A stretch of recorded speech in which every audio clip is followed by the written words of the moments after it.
فائدہ نہیں دیتا، حدیث کی سمجھنے میں اسے افاقہ نہیں دیتی، فائدہ نہیں دیتی۔ رہبر کی ضرورت ہے، استاد کی ضرورت ہے، سمجھانے والے لیڈر کی ضرورت ہے۔ بغیر سمجھے یہ گوگل سمجھا نہیں سکتی، یہ دنیا کی ترقی اس تک پہنچا نہیں سکتی۔ اگر یہ سلسلے نہ ہوتے تو پھر استاد نہ ہوتے، یا مدارس نہ ہوتے، یا مساجد نہ ہوتی، یہ نظام نہ ہوتے۔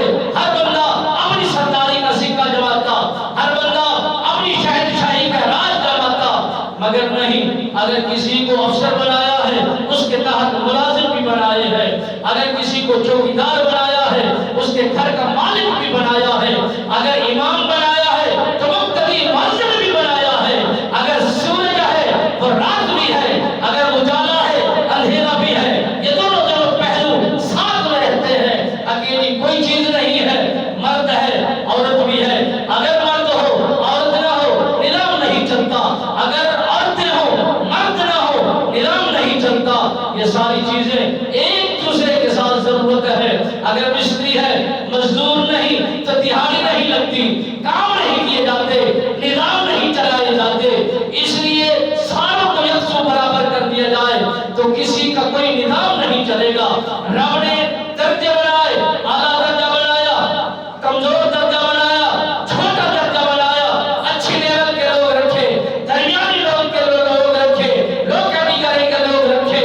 یہ درجے ہیں، خدا کی طرف سے تقسیم ہے، مگر اتنا ضرور ہے کہ کسی کو رائے گا نہ سمجھو، کسی کو کمزور نہ سمجھو۔ کیا خبر کہ خدا اللہ وحدہ لا شریک اس مزدور کی دعا کو لے لے، امام کی دعا کو لے لے، کسی لیڈر کی دعا کو لے لے، کسی رہبر کی دعا کو قبول کر لے، کسی کا کوئی تعلق نہیں ہے، مگر ایک دوسرے سے پیار کیجئے، ایک دوسرے کا سہارا بنیے، ایک دوسرے کے ساتھ ہمدردیاں بانٹیے، تب جا کے ہمارے نظام بھی درست ہوں گے، ماحول بھی درست ہوں گے، نظام بھی نافذ ہوں گے۔